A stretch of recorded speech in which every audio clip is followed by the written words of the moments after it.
Vamos ver nesta aula matriz similar na forma diagonal. Nós vimos na última aula o que significa matrizes similares, né? Quer dizer, o efeito, né, do operador A, uma matriz A, sobre um vetor, é o mesmo de uma outra matriz similar a esta primeira sobre o mesmo vetor. Hoje nós vamos ver, né, então, matriz similar na forma diagonal.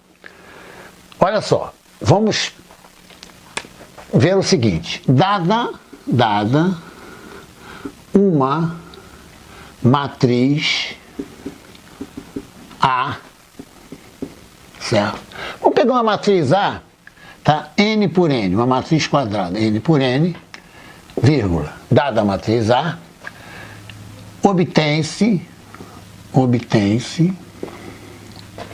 entre aspas, se possível, depois nós vamos ver esse se possível, os autovalores e os seus respectivos autovetores. Certo? Esse se possível, depois nós vamos ver. Então, olha só, eu dou a matriz A, né? Então, ó, sejam lambda 1, lambda 2, lambda n, os autovalores de A, certo? E P1, P2, Pn, os respectivos autovetores. Bom, vamos imaginar primeiro, tá, que P1, P2, Pn, né, são linearmente independentes. Tá? Vamos fazer essa hipótese aqui. Esse aqui, né, são linearmente independentes. Então aqui eu formo, né, P1, P2, Pn, formo uma base no Rn. Né? Então implica uma base no Rn. Se eu tiver matriz 2 por 2, a minha base, né, vai gerar, né, P1, P2, vão gerar o R2. Se eu tiver uma matriz 3 por 3, né, e os autovetores forem linearmente independentes, né, os três, eu gero, né, o espaço R3 e assim por diante. Então, olha só, vamos fazer aqui, né, aplicar a definição de autovalor e autovetor. Tá? Então, vamos aplicar aqui a definição de autovalor e autovetor. O que é um autovetor? Por definição, né? Por definição, eu tenho uma matriz A atua num vetor P1, eu tenho lambda 1, P1. Isso aqui é a definição de autovetor. Da mesma forma, né, o autovetor P2, né, A, P2, lambda 2, P2. Né? O A atua no vetor, né, e pega esse vetor, né, ou você aumenta, né, o comprimento desse vetor, né, quando o lambda for maior que 1, ou diminui o comprimento do vetor. Certo? Mas o suporte, né, são chamadas, né, direções principais. Tá? Aqui, né, nós temos a matriz N, então A, Pn igual a lambda N, Pn. Olha só, vamos grupar isso aqui, tá, em uma matriz só. Olha como é que eu posso escrever. Ó. A, aqui é meu P1, a coluna P1, coluna P2, no caso, né? E aqui é a minha coluna Pn. Isso aqui é igual, aqui, ó. AP1 é lambda 1, P1. AP2, lambda 2, P2. E APN é lambda N, PN. Até aqui não há novidade nenhuma, né? Quer dizer, aqui eu tenho, né, no caso, né, os vetores coluna, né? Essa coluna tem que ser igual a essa. Então, AP1 igual a essa, AP2 igual a lambda 2, P2 e APN igual a lambda N, PN. Agora, observa só. Como eu posso escrever isso aqui? Tá? O meu vetor P1, ele está no Rn. Ele está no Rn. Então, ele vai ter N componentes. Então, eu escrevo aqui, ó, olha só. Vou escrever agora meu vetor P1. Então, eu vou ter, ó, P1. Isso aqui são os componentes. Isso aqui é o componente segundo o eixo x1. Aqui é o componente segundo o eixo x2. E aqui é o componente segundo o eixo xn. Esse aqui é o meu vetor P1. P2. Né? Aqui é o componente 1, 2 e n. Tá? Aqui o meu último, né? É PN. Né? Aqui é o componente segundo o eixo x1, x2 e xn. Tá? Então aqui eu tenho meu AP1. Agora observa só uma coisa. Como eu vou escrever esses componentes aqui em forma de matriz? Olha só, olha o que eu vou fazer. Ó, vou escrever aqui, ó, pelo produto de duas matrizes. Olha só. Aqui eu vou repetir, tá? A minha matriz P. Isso aqui eu vou chamar, né? Isso aqui, tudo aqui, ó, de matriz P. Vou repetir a matriz P aqui. Então eu vou ter aqui, ó, P1. Aqui, ó, P2. E aqui, PN. Né? Aqui é o componente 1, 2, N. 1, 2, N. 1, 2, N. Aqui é o meu P. Aqui é meu P. Tá? Eu tenho que reproduzir o meu lado esquerdo. Tá certo? Então vamos lá. O que eu vou escrever aqui? Ó? Olha só. Lambda 1. Por quê? Por que lambda 1? Ó, aqui eu vou ter, no caso, né? Ó, essa primeira linha, né? Aqui, ó, 0, 0. Aqui, 0, lambda 2, 0. 0, 0, né? 0, lambda n. Então, repara só. AP vai ser igual a P vezes essa matriz diagonal, que eu vou chamar essa matriz diagonal de lambda maiúsculo, né? É composta dos meus lambdas, tá certo? Se eu desenvolver isso aqui, né, meu AP vai ser igual a P lambda, certo? É só desenvolver isso aqui que vocês vão ver, tranquilamente, tá? Quando eu armar esse problema aqui. Então, ó, AP igual a P lambda. Repara só um detalhe. Repara só. Aqui, o que eu vou ter aqui, ó? P1, lambda 1. Tá certo? Ó, primeira linha, né? Primeira coluna. Olha só, ó. Primeira linha, primeira coluna. Todas nulas, né? Ó, P1, lambda 1. Mais 0, P21, mais 0, PN1. Então, ó, P1 lambda 1 vai me dar, no caso, né, meu AP1, tá? No caso, meu AP1, tá? Só observar aqui, então eu posso escrever tranquilamente, né, que eu vou apagar aqui em cima, ó, posso escrever que AP, olha só, AP igual a P lambda.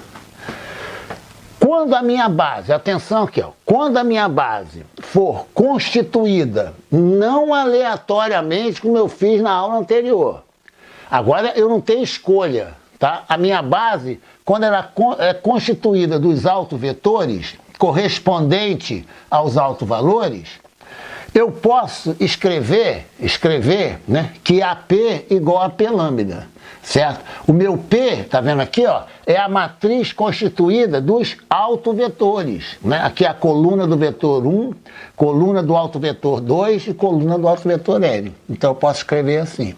Então aqui, ó, eu tenho, se eu quiser, né? Ó, se eu pré-multiplico por P menos 1, eu tenho A, né? Aqui, ó. Eu tenho que A vai ser igual, no caso, né? Eu multiplico, pré-multiplico, né? Vai ser P lambda, P menos 1, né? Que eu estou pré-multiplicando por P menos 1, porque P menos 1 vezes P dá I, né? I vezes A daí. Ou, no caso, né? Se eu quiser explicitar a minha matriz diagonal, né? O que eu vou fazer? Eu, no caso, vou multiplicar por P menos 1 aqui, né? Para P menos 1 ser I aqui, né? Então eu vou ter P menos 1, lambda, P. Então olha só. Quando eu tenho uma matriz A, né? N por N, se eu tiver N autovetores, né? Linearmente independentes, se eu formar uma base com esses autovetores, eu sempre obtenho uma matriz na forma diagonal, certo? Esse P, né, é formado, né, pelos autovetores, P menos 1 é a inversa de P, né, e aqui eu tenho minha matriz, no caso, né, aqui é A, né? Aqui então eu tenho meu A, né, pré-multiplico por P menos 1, né? Eu tenho a minha matriz diagonal. No outro sistema. Os operadores A e lambda são similares. Olha como é interessante. Por exemplo, né? Se eu tiver um sistema de equações AX igual a C, exatamente mesmos símbolos que eu usei na aula anterior. Se eu substituir o meu A aqui, né? O que é meu A? P lambda P menos 1. Eu não estou mexendo em nada, só estou substituindo o meu A igual a C. Agora repare só, eu vou pré-multiplicar por P menos 1. Então eu vou ter aqui, ó, P menos 1, P lambda P menos 1, X igual a P menos 1, C. Vou colocar vetor aqui. P menos 1 vezes P dá I. Então aqui eu tenho que meu lambda P menos 1 X igual a P menos 1C. Olha que interessante, olha só. O efeito desse operador, né, sobre o X é o mesmo do A sobre o X. Só que aqui eu estou olhando os componentes. Ó, aqui, ó, olha só como a interpretação da aula anterior é importante. Esse aqui é um vetor. Eu posso chamar esse vetor de Y. Né? Esse aqui, ó, é um vetor que eu posso chamar de D. Ó. Quem é meu Y? Y é o meu vetor X. Tá? Y é o meu vetor X. Ponto. Só que P menos 1Y são os componentes do mesmo vetor, tá? Na outra base. Só isso, mais nada. Então eu tenho aqui, né? Ó, lambda P menos 1 igual a D. Como eu alertei na outra aula, aqui, ó, o efeito do operador lambda sobre o vetor me dá esse vetor aqui. Esse efeito é o mesmo de A, no caso, né, de A sobre o vetor. O vetor não muda. Né? Aqui, exatamente como eu fiz na aula passada, certo? Olha só, vou apagar aqui, olha só. Imagine que eu tenho um vetor, agora, para visualizar, né, eu vou ver o R2, só para visualizar, certo? Eu tenho, por exemplo, o X, né, o X, né? Aqui eu tenho meu I e aqui eu tenho meu J, né? Base canônica do X, tá? Agora, eu vou ter, né, meu P1, P2, suponha, meu P1 está aqui, meu P1 está aqui e meu P2 está aqui. Pronto. Meu P2 está aqui, tá? E aqui eu tenho meu vetor X, tá? Aqui eu tenho meu vetor X, ó. Aqui eu tenho meu vetor X, tá? O vetor X, ele pode ser expresso na base canônica, né, IJ, como na base P1, P2, né? Tanto faz, né? Ó. Então, por exemplo, se eu quiser o meu vetor X na base P1, P2, né, eu simplesmente, ó, eu pego o meu vetor X, né, aqui é o P1, P2, ó, tiro uma paralela, ó, aqui, ó, né, aqui eu tenho meu alfa 1, alfa 2, P2, né, e aqui, ó, uma paralela, aqui eu tenho meu alfa 1, P1. Então, meu vetor X, né, meu vetor X vai ser igual, no caso, né, a alfa 1, P1, que é P1, né, mais alfa 2, P2. Que é igual a X1i mais X2j, né? Por quê? Esse meu vetor X, ó, eu posso projetar o meu vetor X, né, sobre o meu eixo do X, aqui, e meu vetor X sobre o eixo dos Y. Então, esse vetor mais esse me dá X. No caso, esse vetor mais esse me dá X também. Só que quando eu olho a base P, em vez de chamar de X, eu chamo de Y. Só isso, mais nada. Mais nada. Tá claro? Agora, quando eu aplico o meu A no X, vamos apagar a figura aqui para ficar bem nítido o que eu estou dizendo, né? Eu já falei anteriormente, olha só. Quando eu aplicar, né, no caso, aqui eu tenho meu sistema, né, aqui eu tenho meu X. Quando eu aplico meu A no X, né, por exemplo, eu obtenho meu vetor C, né? Aqui, ó, isso aqui é meu A aplicado no X, né? Aqui é meu A, né? Como eu tenho, no caso, meu A vai dar o C, então AX igual a C. Na outra base P1, P2, por exemplo, né? Ó, desenhar a base P1, P2 aqui, ó. Aqui é meu P1 e aqui é meu P2, por exemplo. Aqui eu tenho, ó, o mesmo vetor X, por exemplo, né? Aqui eu tenho o mesmo vetor X. Ó.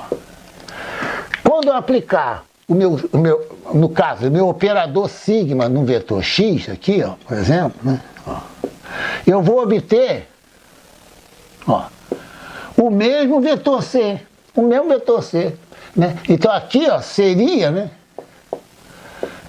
meu operador lambda, né? E aqui seria o meu X fixo, né? Atenção, ó, X é fixo e C é fixo, né? X é fixo e C é fixo. Só, repara só que esse operador aqui é diferente, né, do operador A, né? Certo? Mas o efeito é o mesmo. Quer dizer, o lambda vezes, né, no caso, o meu vetor X, cujos componentes estão aqui em Y, né, é o mesmo, né, do A aplicado no X, vai dar exatamente o mesmo C. Tá? Isso nós fizemos, né, falamos muito na aula no vídeo anterior. Só estou repetindo que agora, qual a diferença dessa aula para a aula anterior? Na aula anterior, eu parti de uma matriz A, né, aleatoriamente, né, eu escolhi vetores base, né, que eu chamei de M, se eu não me engano. Aí achei o M-1, né, e vi, né, no caso, que o A junto com B, que é o operador na outra base, eles são similares. Só que agora eu não tenho liberdade de escolher, né, eu dou o A, certo? Mas a matriz M ou P, né, ela não é aleatória, ela é formada pelos autovetores da matriz A. Com isso eu obtenho a matriz similar na forma diagonal.